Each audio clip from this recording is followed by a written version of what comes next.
Hi అండి. ఇవాళ Sunday కదా, చాలా చాలా స్పెషల్ అనమాట. ఎందుకంటే సుబ్రహ్మణ్యేశ్వర స్వామికి ఎంతో ఇష్టమైన సండే రోజున మేమైతే మోపిదేవి సుబ్రహ్మణ్యేశ్వర స్వామి టెంపుల్కి అయితే వచ్చాము.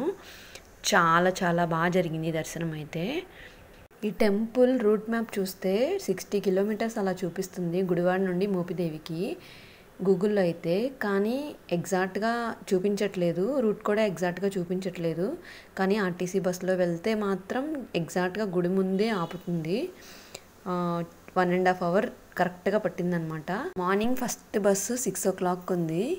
ఇంకా 6 o'clockకి బయలుదేరాము. కొంచెం గేట్లు అవి పడటం వలన 10 to 8 అలా అయ్యిందనమాట. కొంచెం డిలే అయ్యింది. వివాహం కాని వాళ్ళు కానీ, లేకపోతే సంతానం లేని వాళ్ళు కానీ, అక్కడ నేను కనిపిస్తుంది కదా చెట్టు, అక్కడ చెట్టు కింద సుబ్రహ్మణ్యేశ్వర స్వామి ఉంటారు. ఆ సుబ్రహ్మణ్యేశ్వర స్వామికి ప్రదక్షిణలు చేసుకుంటారు. అక్కడ ఉయ్యాలు అవి కడతారనమాట. దేవస్థానం వాళ్ళే ఫ్రీ బస్ అరేంజ్ చేశారు. దగ్గరలో ఉన్న ఆల్వేపల్లి అంట, మోపిదేవి నుండి 7 kilometers డిస్టెన్స్ అలా ఉంటుంది. సో ఇంకా అక్కడ శివాలయం, కృష్ణుడి టెంపుల్ అవన్నీ కూడా వాళ్ళే తిప్పారు.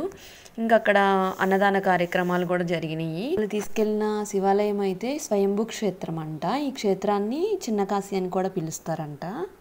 ఇంకా అక్కడ యజ్ఞాలు, హోమాలు చాలానే జరుగుతున్నాయి మేము వెళ్ళిన టైంకి. అక్కడ అన్నదాన కార్యక్రమం కూడా చాలా బాగా పెట్టారు. ఇంకా ఇక్కడ గుడికి సంబంధించిన యాజమాన్యం కూడా చాలా బాగా రిసీవ్ చేసుకుంటున్నారు భక్తుల్ని. ఇంకా ఈ గుడి మనకి గూగుల్ మ్యాప్లో సెర్చ్ చేస్తే మాత్రం అసలు రావట్లేదు. మోపిదేవి టెంపుల్కి వెళ్ళి అడిగితే వాళ్ళే చెప్తారనమాట డీటెయిల్స్ అన్నీ కూడా.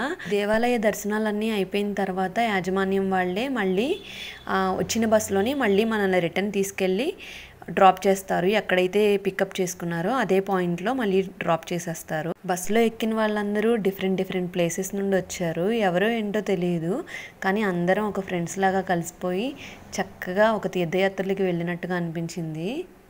మీరు కూడా తప్పకుండా మోపిదేవి సుబ్రహ్మణ్యేశ్వర స్వామిని ఖచ్చితంగా దర్శించండి. అక్కడికి వెళ్ళినప్పుడు ఈ చుట్టుపక్కల ఉన్న దేవాలయాలన్నీ విజిట్ చేయటం మాత్రం మర్చిపోవద్దు.